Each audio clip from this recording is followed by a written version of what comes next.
Добрый день, меня зовут Марат Халид.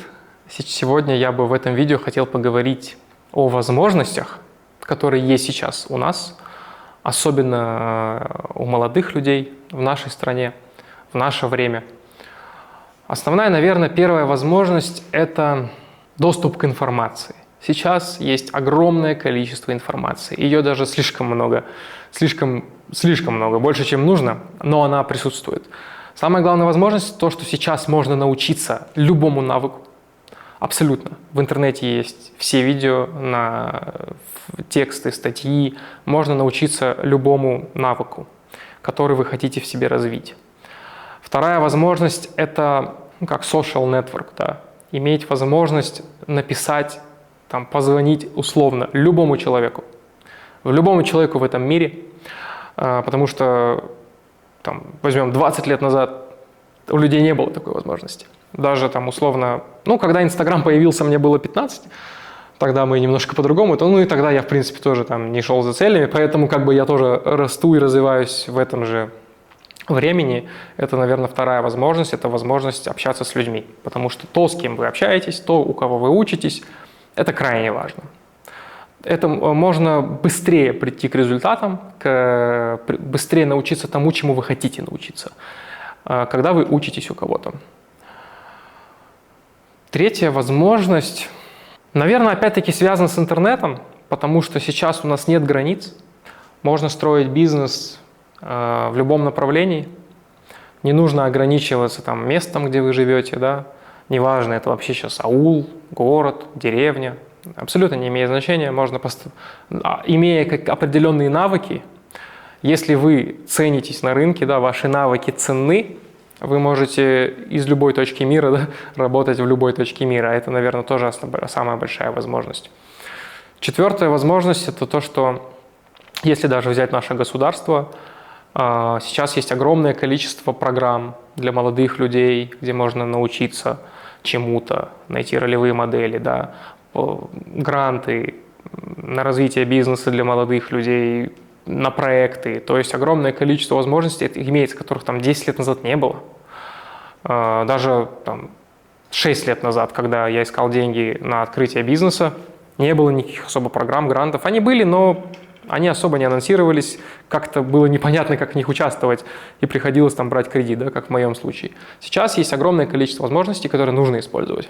Основные ошибки, которые мешают развиваться, достигать своих целей, наверное, первое – это и из своей жизни, из своего опыта – это делать повторные ошибки. Сама по себе ошибка – это очень хорошо, потому что она позволяет показать, где вам не хватает знаний, где не хватило напора, да, где не хватило какой-то черты характера, то, что можно развить. И это, наоборот, в какой-то степени даже благодать. Чем больше вы совершаете ошибок, тем быстрее вы можете учиться и быстрее приходить к целям. Все успешные люди, они успешны не потому, что они умнее или они удачливее, а просто потому, что они совершали ошибки и шли дальше. Большинство людей, совершив ошибку, останавливаются и теряют мотивацию, которая на одной мотивации далеко не уедешь. Поэтому самое главное – не повторять ошибки. Совершили ошибку, сделали выводы, научились, идете дальше. Вторая ошибка – это бояться совершать ошибки. Многие боятся, многие думают: ох, что подумают люди, что я переживу, это будет для меня стресс и так далее. Боязнь совершать ошибки, как раз таки их нужно полюбить. Нужно полюбить в какой-то степени, да, это мазохизм, наверное, можно назвать, но полюбить то, что вы можете совершать ошибки. Потому что мы не знаем, каждый человек пришел в этот мир как чистый лист, у нас не заложены знания, да, у нас заложены какие-то качества, которые мы можем использовать. И нужно просто постоянно учиться. Наверное, третья ошибка – это думать о том, куда я не пришел, или, опять-таки, как я говорил в другом видео, это жаловаться на какие-то обстоятельства, хотя обстоятельства мы сами выбираем, как на них реагировать. Мы сами должны четко понимать свои сильные стороны. Ошибка, наверное, не выявлять свои сильные стороны, а просто, опять-таки, стараться идти так, как диктует общество. Выявить свою сильную сторону и каждый день думать о том, не куда меня может привести эта сильная сторона, а думать о том, как мне развить эту сильную сторону, как ее правильно использовать каждый день. Потому что жизнь – это как конструктор.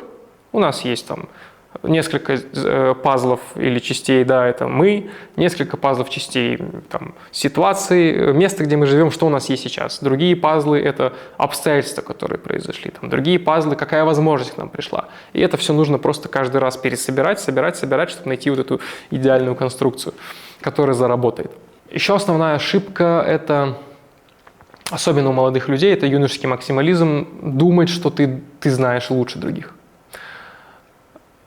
У меня, наверное, такое тоже было однозначно. Сейчас, наверное, с возрастом я, наоборот, с каждым годом все больше понимаю, что я знаю меньше. Все меньше и меньше я знаю, что, тут не хватает знаний. А в этом я не разбираюсь, оказывается. Да, надо разобраться. То есть подход другой.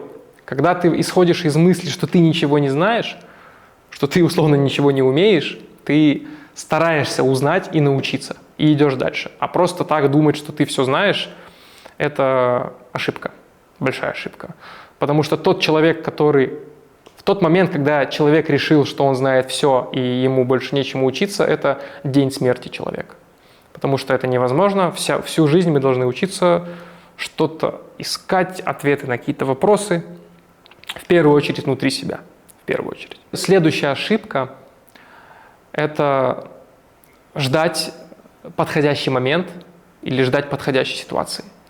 Многие часто думают, вот сейчас сложатся обстоятельства, вот сейчас так произойдет, и я это сделаю. А вот потом нет, никогда не наступит. Нужно действовать сразу, потому что когда ты начинаешь действовать, как говорит, дорогу осилит идущий, да, когда ты начинаешь действовать, возможности приходят, люди появляются из ниоткуда, и это реально работает. Когда ты начинаешь действовать, идешь, наверное, в какой-то степени в неизвестность, жизнь начинает помогать. Главное, ты должен верить, идти и быть чистым. То есть не совершать зла другим людям. Потому что это энергия. Ошибка – ждать нужного момента. Лучший момент – сейчас. Начни действовать. Не знаешь, как сделать – научись, изучи, посмотри пример, попробуй. Начни прямо сегодня. Что сегодня, ответь на вопрос, что сегодня я могу сделать для того, чтобы дойти до этого? Не завтра, не послезавтра. Нужные люди найдутся, ресурсы найдутся, ситуации будут. Возможности приходят каждый день, и это правда. Просто все зависит от того, насколько мы широко смотрим на мир, насколько у нас открыты глаза, чтобы видеть эти возможности, и насколько мы готовы физически, ментально, навыками, поэтому нужно всегда готовиться к чему-то большему, постоянно быть в тренировке, чтобы в нужный момент, когда нужная ситуация получится, придет, использовать ее на максимум. По идее, в жизни, чтобы добиться успеха, часто бывает так, что нужно всего одна большая победа. Из 1000 одна победа может изменить абсолютно все. И к ней нужно быть готовым полностью. Вот это, как говорят, оказаться в нужное время, в нужном месте, они возможности есть всегда. И самое главное, что многие недооценивают нетворкинг. Чем большим количеством людей вы общаетесь, чем большим количеством людей у вас хорошие взаимоотношения, тем больше приходит возможностей. Потому что все возможности приходят только через людей. И только через ваши связи. Связи с людьми, я имею в виду. Насколько они крепкие. Поэтому ошибка не работать над качественными связями. Но для этого нужно быть самому качественным человеком. Чтобы другие качественные люди хотели с вами коммуницировать, находиться вместе. Если вы сейчас находитесь в какой-то конкретной сфере, или же вы хотите добиться цели в какой-то конкретной сфере, первое, что нужно, это опять-таки знания. Как бы это ни звучало, что все это говорят, это правда, потому что чем больше у вас навыков, конкретно в профессиональной, четкой сфере, да, чем ценнее вы, чем сложнее вас заменить, тем более вы будете ценны. Да. Почему есть такое часто в обществе возмущение, допустим, почему какие-то важные работы или же условно должности, да, малооплачиваемы. Просто здесь вопрос в том, что как много людей, сколько людей могут выполнять эту работу. Если условно этой работе может научиться каждый человек, и в принципе не так нужно много знаний для этого, это будет низкооплачиваемая работа, потому что большой спрос, точнее большое предложение. В первую очередь нужно повышать свой профессионализм, чтобы чем вы ценнее, чем более редкими навыками вы обладаете, тем больше вы будете цениться на рынке услуг, потому что у нас капитализм сейчас практически во всем мире. Второе – это нужно развивать связи в профессиональной сфере. Как можно больше попадать в среду, искать какие-то клубы по этим интересам, какие-то, не знаю, кружки, находить людей в Инстаграме, просто там вы занимаетесь там фотографией, не знаю, производством мебели, неважно. Просто находить людей в этой сфере, там, вот даже просто подписываться на них, заполнять все свое информационное поле этим делом, чтобы вы заходили в Инстаграм, там смотрите сторис, да, вы не смотрели, как там ваши друзья условно гуляют, отдыхают, а смотрели, как эти люди, что они делают. Может быть, они там произвели новый вид стула, да, условно, или сделали там классные фотографии. Нужно полностью информационное поле заполнить этим делом, чтобы оно с утра до вечера вы только в этом и были. Общались с такими людьми, развивали связи, обучались у людей, как я говорил в предыдущих видео. Третье. Нужно поставить амбициозную цель. Это реально важно. Даже есть такое выражение, там, целься в звезды и как минимум попадешь в Луну. Поставить большую амбициозную цель, не бояться, четко понимать, что вы можете этого достичь, потому что каждый человек в принципе может достичь чего угодно. Все зависит только от желания и правильности действий. Ставить большую цель, разбить ее на маленькие, потому что часто, когда мы ставим перед собой огромную цель, многие делают, вот, все, я там сейчас куплю яхту, да, условно, открою компанию там по всей стране. Это огромная цель, к которой психологически мы не готовы. То есть нам нужно постепенно увеличивать, расширять вот этот психологические вещи, которые мы дозволяем себе. Это даже касается заработка. Человек, который зарабатывает 100 тысяч тенге, ему кажется, 2 миллиона, капец, как заработать, сложно зарабатывать. Но и не получится сразу, нужно постепенно. Заработал 500, все, ты уже понимаешь, 500, в принципе, легко заработать. Я сейчас приведу пример на деньгах. Думаешь, как заработать 700? И вот так ты приходишь, и в конце, там, когда ты доходишь до 2, ты понимаешь, а это же, в принципе, достаточно легко.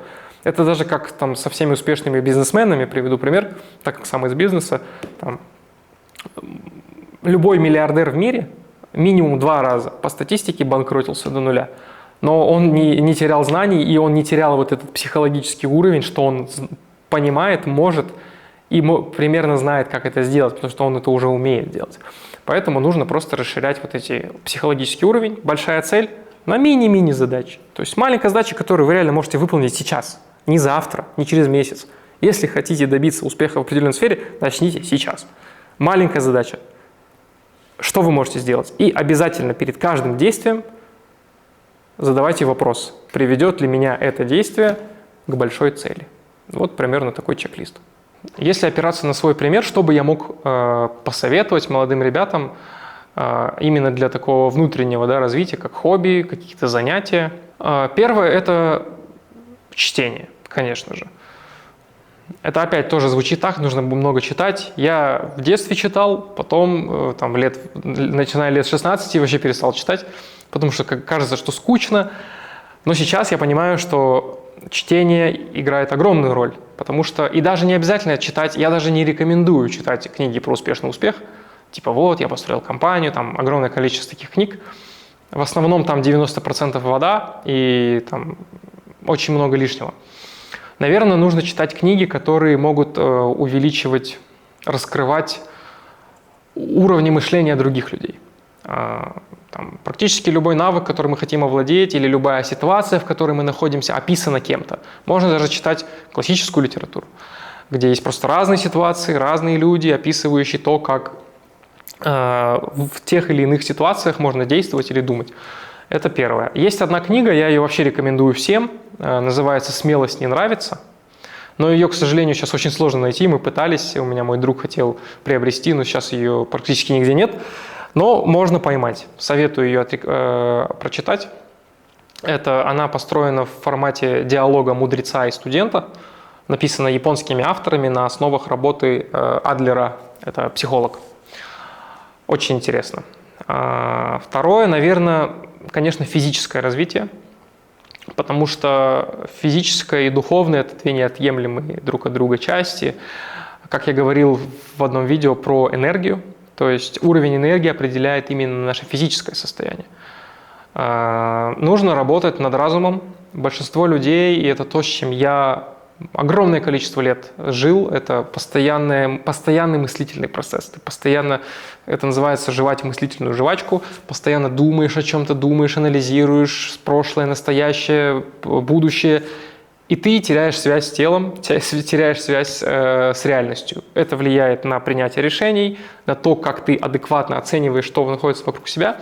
Что нужно, это научиться находиться в моменте, отпускать ситуацию, расслаблять ум. Здесь я порекомендую йогу.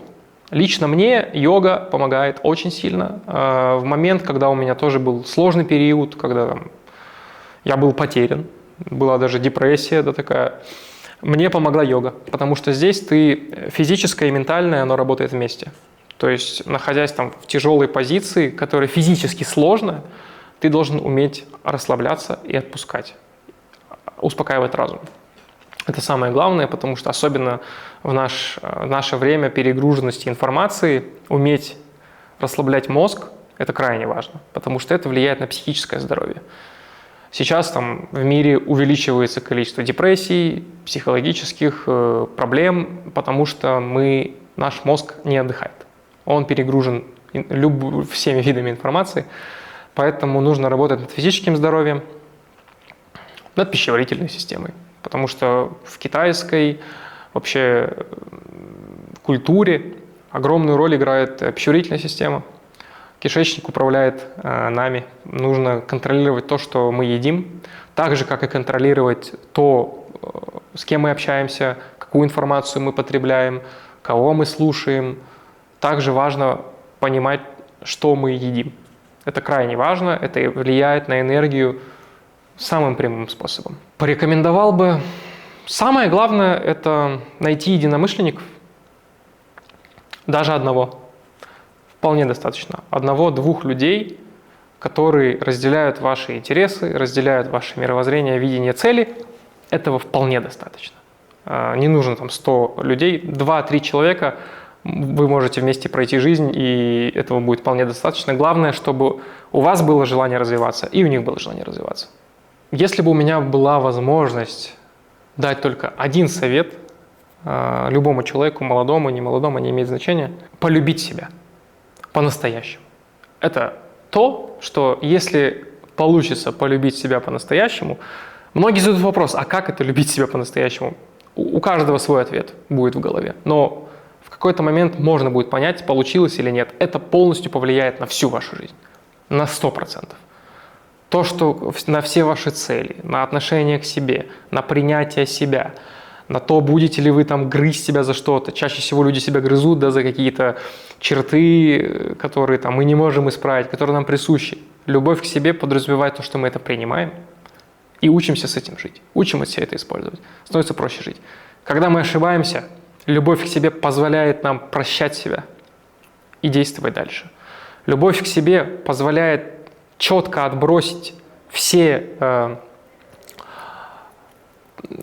цели, которые косвенные, да, наше общество, семья, друзья, которые нам привили, да, любовь к себе позволяет отбросить их и позволяет на самом деле сконцентрироваться на том, что вы искренне хотите для себя.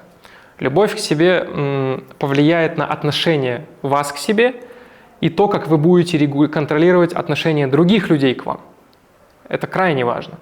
То, как к вам будут другие люди относиться. Это касается и здоровья. Если вы искренне полюбите себя, вы полюбите свое тело, полюбите свой дух, свой мозг, и вы будете над этим работать. Ну и в принципе любовь – это самая сильная энергия в мире, которая позволяет достичь всего. Поэтому нужно работать над любовью к себе.